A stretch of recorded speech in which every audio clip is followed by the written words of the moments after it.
gihe uryamye usinziriye hari ibihugu bitaryama ahubwo biri kubaka imbaraga zishobora guhindura amateka y'isi. Mu butayu butuje bw'Ubushinwa hari ibanga rikomeye kurusha amagambo ya politiki, ibanga ridakunda gutangazwa ariko ryumvikana mu mutuzo uteye ubwoba. Isi imenyereye indege z'intambara, amato manini ndetse n'abasirikari ibihumbi, ariko mu by'ukuri intambara y'ejo hazaza ntizatangirira ku murongo w'urugamba, ahubwo izatangirira mu kirere ku muvuduko urenze ubwenge bwa muntu, mu ntwaro zitarangwa n'urusaku ariko zifite uburemere bw'amateka. Hari igisasu kitavuga kitagendagenda mu kirere nk'indege ariko gishobora kugera ku mugabane uwo ari wo wose. Icyo gisasu nta kindi ni DF-41 cyangwa se ukite Dongfeng 41. Iri si izina rizwi cyane mu itangazamakuru ariko mu byumba by'abasirikare n'abasesenguzi ni izina ritera benshi guceceka. Iki gisasu ntikizwiho kuba cyarakoze intambara ahubwo kizwiho ubushobozi bwo kuyirangiza itaratangira. Ubushinwa kandi bufite DF-17 izwi nka hypersonic missile. Iyi ni intwari itagenda gusa yihuta ahubwo ihindura inzira mu kirere nk'ikintu gifite ubwenge. Iyi DF-17 ni intwaro y'ikinyejana, igendera ku muvuduko urenze Mach 5,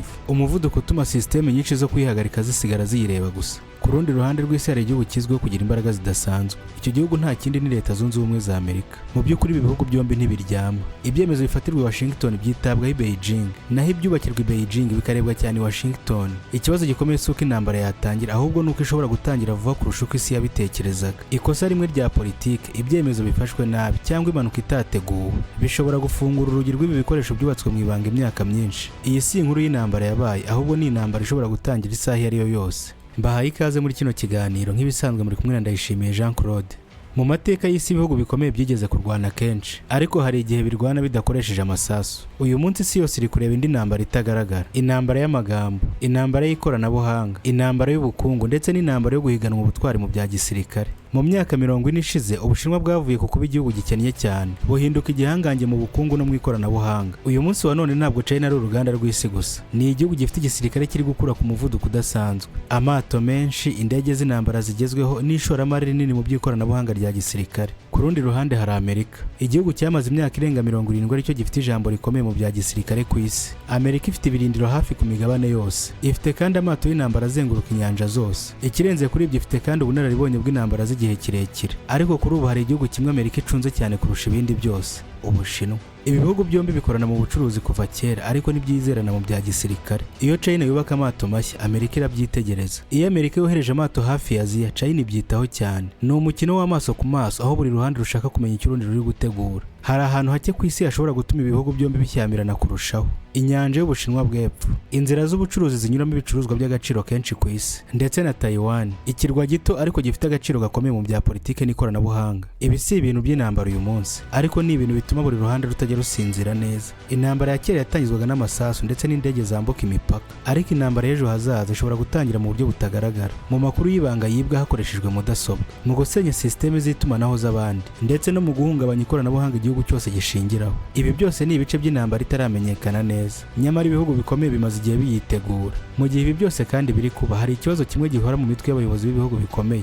Bahora bibaza, ese byagenda bite turamutse dutewe? Kandi igisubizo cy'icyo kibazo si amagambo ahubwo ni intwaro. Intwaro zitagenewe gukoreshwa buri munsi, ahubwo zagenewe kubwira umwanzi ngo tekereza kabiri mbere yo gutera. Aha rero niho twinjira mu rwego rw'intwaro zubatswe atari ukugira ngo zirwane, ahubwo ari ukugira ngo zibuze intambara gutangira. Mu Bushinwa imwe muri izo ntwaro ifite izina ridasanzwe, ni izina ridakunze kuvugwa cyane ariko rizwi cyane mu byumba bya gisirikare. Mu ntambara za kera imbaraga z'igihugu zapimirwaga mu mubare w'abasirikare gifite cyangwa ku mubare w'indege n'amato, ariko muri iki gihe hari ikintu kimwe gishobora guhindura byose mu masegonda make: igisasu cyambuka imigabane. DF-41 ni kimwe mu bisasu birebire cyane Ubushinwa bwigeze bwubaka. Ntigenewe urugamba ruto, ntigenewe gutera igihugu kiyegereye, ahubwo yubatswe ku rwego rw'isi. Mu by'ukuri iyo ntwaro ubutumwa bwayo burasobanutse: turi kure ariko dushobora kukugeraho. Kimwe mu bintu bituma DF-41 iteye ubwoba si imbaraga gusa, ahubwo ni uburyo igenda yimurwa. Izi ntwaro ntizihora ahantu hamwe, zimurwa kenshi gashoboka, bigatuma bigorana kuzimenya no kuzikumira. Ibi bikazihindura intwaro zo kwirinda gutungurwa. Hari ikintu gikomeye abantu benshi batamenya: ibihugu byinshi bifite intwaro zikomeye ntabwo bizubaka kugira ngo bizikoreshe buri gihe, ahubwo bazubakira kugira ngo hatazagira ubatera. Iyo igihugu kizi neza ko gutera undi bishobora gutuma nacyo gisubizwa bikomeye, amahirwe y'intambara aragabanuka. Aha niho imbaraga z'izi ntwaro zigarukira, mu mutwe w'umwanzi. Ntawe ushaka gutangiza intambara azi ko ishobora kurangira nabi ku mpande zombi. Iki nicyo bita balance of fear, ubwoba bubiri butuma habaho amahoro atuje. Iyo Ubushinwa bwerekanye ko bufite ubushobozi nk'ubu ni buba bubwira Amerika gusa, buba bubwiye n'isi yose buti turi igihugu gikomeye kandi dushobora kwirinda. Ariko DF-41 ni igice kimwe gusa cy'inkuru. Hari indi ntwari itagaragara nk'iyi, ntigenda mu buryo busanzwe kandi ihindura amategeko y'ikirere. Iyo ni imwe mu ntwaro z'ikinyejana, DF-17. Mu mateka ya gisirikare hari ibihe bihindura amategeko y'intambara burundu. Igihe indege zatangiraga gukoreshwa, no mu gihe ibisasu bya Misiri byatangiriye kwambuka imigabane. None uyu munsi wa none isi yinjiye mu kindi gihe gishya, igihe cya hypersonic weapons. Iyi DF-17 cyangwa se hypersonic missile ifite ikintu gituma iba intwaro itandukanye n'izindi nyinshi: umuvuduko wayo. Hypersonic bisobanura kugenda ku muvuduko urenze Mach 5. Izi ni inshuro 5 z'umuvuduko w'urusaku. Ku muvuduko ungana gutya, ikintu gishobora kuva ku mugabane umwe kikagera ku wundi mu gihe gito cyane kurusha uko abantu babitekereza. Ariko si umuvuduko gusa uteye ubwoba.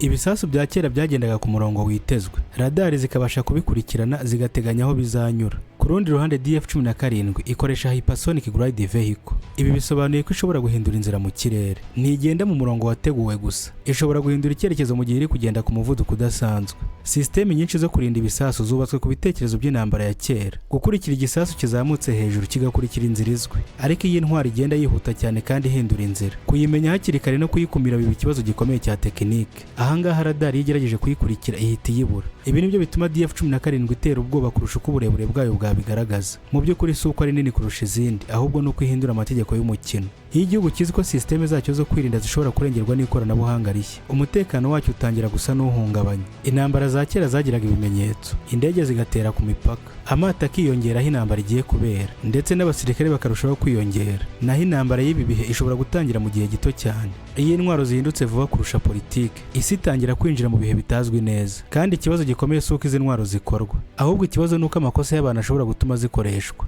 Mu mateka menshi y'intambara zikomeye, intambara nyinshi ntabwo zatangiye kubera ko hari ushaka kurwana byanze bikunze, ahubwo zatangiye kubera amakosa, ubwoba no kutizerana. Iyo ibihugu bibiri bikomeye bitizerana, buri gikorwa cy'umwe gishobora gusobanurwa nabi n'undi. Imyitozo ya gisirikare ishobora gufatwa nk'itegurwa ry'intambara, ikoranabuhanga rishya kandi rishobora gufatwa nk'iterabwoba. Kandi uko kutizerana kwiyongera niko umutekano ugenda uba muke. Hari uduce tumwe na tumwe ku isi dufatwa nk'ahantu hashobora kuzamura amakimbirane vuba. Harimo inzira z'ubucuruzi zinyuramo ibintu byinshi by'ingenzi ku bukungu bw'isi, ndetse n'uturere dufite agaciro ka politike n'amateka. Aha niho ibihugu bikomeye byohereza amato, indege n'ibikoresho bya gisirikare, buri ruhande ruvuga ko ari ukurinda inyungu zarwo. Kandi mbere y'uko igisasu kimwe muri ibi kiraswa, hashobora kubanza kuba indi ntambara itagaragara, intambara y'ikoranabuhanga, gusenya itumanaho, guhungabanya amashanyarazi cyangwa kwinjira mu makuru y'ibanga. Iyo ibi bibayeho, igihugu gishobora kumva ko kiri guterwa, nubwo hari igihe byaba ari impanuka cyangwa igikorwa kitari kigamije intambara. Mu gihe cy'intwaro zihuta cyane nka DF-17, ikibazo gikomeye kibiki. Abayobozi bagira igihe gito cyo gufata icyemezo. Iyo radari igaragaje ikintu kidasanzwe, bagomba kwihutira kumenya niba ari impanuka cyangwa igitero nyacyo. Kandi mu mateka y'isi habayeho inshuro nyinshi amakuru y'ikoranabuhanga yigeze kwibeshywaho. Mu by'ukuri iyo umwe yumvishe ko ashobora guterwa, ashobora gufata icyemezo cyo kwirinda hakiri kare, undi nawe akabifata nk'igitero, bityo intambara igatangira nta ruhande na rumwe rwari ruyiteguye byuzuye.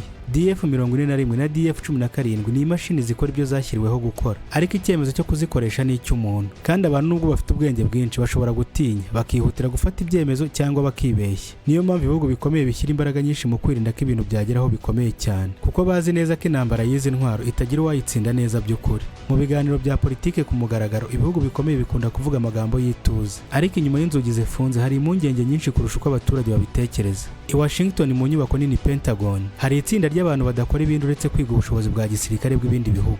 Kuri bo izina DF-41 si amagambo yo muri documentaire, ni ikintu bashyira mu mibare, mu bushakashatsi no mu igenamigambi rihoraho. Iyo babonye Ubushinwa bwubaka intwaro nka DF-17, ikibazo bahita bibaza si uko bazazitera, ahubwo barushaho kwibaza bati systeme zacu z'ubwirinzi zirahagije. Ibi bituma Amerika ishora miliyari nyinshi mu ikoranabuhanga ryo kurinda ibisasu, radari zigezweho ndetse n'ubushakashatsi ku ntwaro z'ejo hazaza. I Beijing naho abayobozi b'igisirikare bareba isi mu buryo butandukanye gato. Bavuga ko mu mateka ibihugu byigeze kugerageza gukumira cyangwa kugenzura izamuka ry'Ubushinwa. Kuri bo kubaka intwaro zikomeye si ugushaka kurwana, ahubwo ni ukwemeza isi ko nta gihugu cyatekereza kubahatira gukora ibyo badashaka. DF-41 na DF-17 mu maso yabo ni ibimenyetso by'uko Ubushinwa butakiri igihugu gishobora gutotezwa cyangwa gutinya iterabwoba. Gusa igitangaje ni uko impande zombi zifite igitekerezo gisa. Zombi zivuga ko zubaka izi ntwaro kugira ngo zirinde igihugu cyazo. Impande zombi kandi zivuga ko zidashaka intambara. ariko bombi bongera imbaraga za gisirikare kuko buri umwe abona undi yazongereye. Uru ni uruziga rw'ubwoba no gutinyana. Mu buryo butangaje amahoro y'isi muri iki gihe yubakiye ku kintu giteye ubwoba bw'uko intambara ishobora kurimbura impande zombi. Iyo igiciro cy'intambara kizamuwe cyane n'intwaro nka DF-41 na DF-17,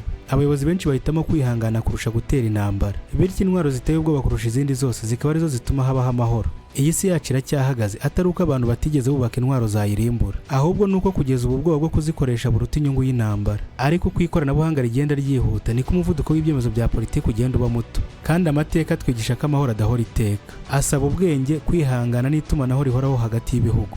DF-41 na DF-17 si ibikoresho bya gisirikare gusa, ahubwo ni ibimenyetso by'igihe isi igezemo, aho imbaraga z'ibihugu zipimirwa ku bushobozi bwo kurimbura, ariko umutekano wayo ugapimirwa mu bushobozi bwo kwirinda kuzikoresha. Rimwe na rimwe ntabwo amahoro abaho kuko abantu bakundana, abaho kubera gutinya ingaruka z'intambara, maze muri uwo mutuzo wubakiye ku bwoba ugatuma isi ikomeza kuzenguruka. Nanone ndagushimiye wowe twabanye muri kino kiganiro, ngira ngo usabe nimba utarakora subscribe uyikore, dukomeze tubane mu biganiro bigiye gukurikira. Sawa, ibihe byiza, amahoro y'Imana akomeze kubana nawe.